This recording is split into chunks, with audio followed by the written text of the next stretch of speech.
প্রিয় ষষ্ঠ শ্রেণীর শিক্ষার্থীরা, শুভেচ্ছা নিও। আজকে আমি তোমাদের 2025 সালের বিজ্ঞান বিষয়ের নতুন বই থেকে দশম অধ্যায় গতি এর অনুশীলনী থেকে নিজেরা করো সমাধান করে দেব। প্রথমে তোমাদের বলবো, যারা আমার চ্যানেলটি সাবস্ক্রাইব করো নাই তারা আমার চ্যানেলটি সাবস্ক্রাইব করবে এবং আমার সাথে থাকবে। তাহলে চলো আমরা ক্লাস শুরু করি। গতি অধ্যায়ের অনুশীলনী নিজেরা করো। 1, 4-5 জন বন্ধু মাঠে যাও, একটি থামাঘড়ির সাথে নাও, একটি নির্দিষ্ট দূরত্ব পর্যন্ত সবাইকে দৌড়াতে বলো। ওই দূরত্ব যেতে কার কত সময় লাগে তা থামাঘড়ির সাহায্যে বের করো। থামাঘড়ি না থাকলে হাত ঘড়ি ব্যবহার করতে পারো। সময় ও দূরত্ব থেকে দ্রুতি বের করো। দ্বিতীয় কাজ হলো, তোমার এলাকায় সড়কপথে দুর্ঘটনা ঘটার কারণ অনুসন্ধান করো। তো চলো এখন আমরা এই দুটি প্রশ্নের সমাধান দেখে নিই।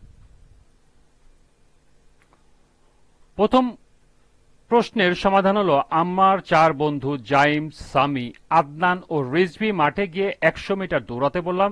100 মিটার দূরত্বে যেতে যে সময় লেগেছে তা থামাঘড়ির সাহায্যে বের করলাম। সময় নিম্নরূপ: Zaim 15 second, Sami 28 second, Adnan 30 second, Rizvi 32 second.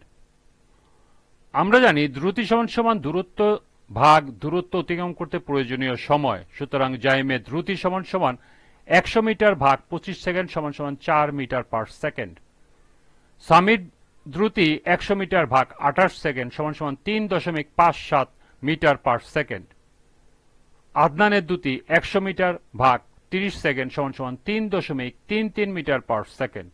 এবং সর্বশেষ রিজভির দ্রুতি 100 মিটার ভাগ 32 সেকেন্ড সমান 3.12 মিটার পার সেকেন্ড। দ্বিতীয় কাজের প্রশ্ন ছিল, তোমার এলাকার সড়কপথে দুর্ঘটনা ঘটার কারণ অনুসন্ধান করো। আমার এলাকার সড়কপথে দুর্ঘটনা ঘটার কারণ নিম্নে উপস্থাপন করা হলো। 1, অতিরিক্ত ও নিয়ন্ত্রণহীন গতিতে যানবাহন চালানো। প্রচণ্ড গতিতে ওভারটেকিং করা। 3, মোবাইল ফোন ও অন্যান্য ডিভাইস ব্যবহার করে গাড়ি চালানো। 4, অতিরিক্ত ক্লান্তি নিয়ে যানবাহন চালানো। 5, চালকদের প্রতিযোগিতার মনোভাব নিয়ে যানবাহন চালানো। 6, চালকদের ট্রাফিক আইন ও সংকেত মানার প্রতি অনীহা। 7, অসাবধানতায় অপ্রস্তুত বাঁক নেওয়া। 8, মহাসড়কে রোড সাইন বা রোড মার্কিং সড়কে বাতি না থাকা। 9, গাড়ি চালনায় শতভাগ দক্ষতা ছাড়া যানবাহন চালানো। 10, মহাসড়কে ফিটনেসবিহীন যানবাহন চলাচল। 11, ত্রুটিপূর্ণ মহাসড়কে মেরামত না করা। 12, দেশের মহাসড়কে মোটরসাইকেল ও ইজি বাইকের অবাধ চলাচল। 13, ব্যাটারি চালিত রিক্সা ও 3 চাকার যানের ব্যাপক বৃদ্ধি।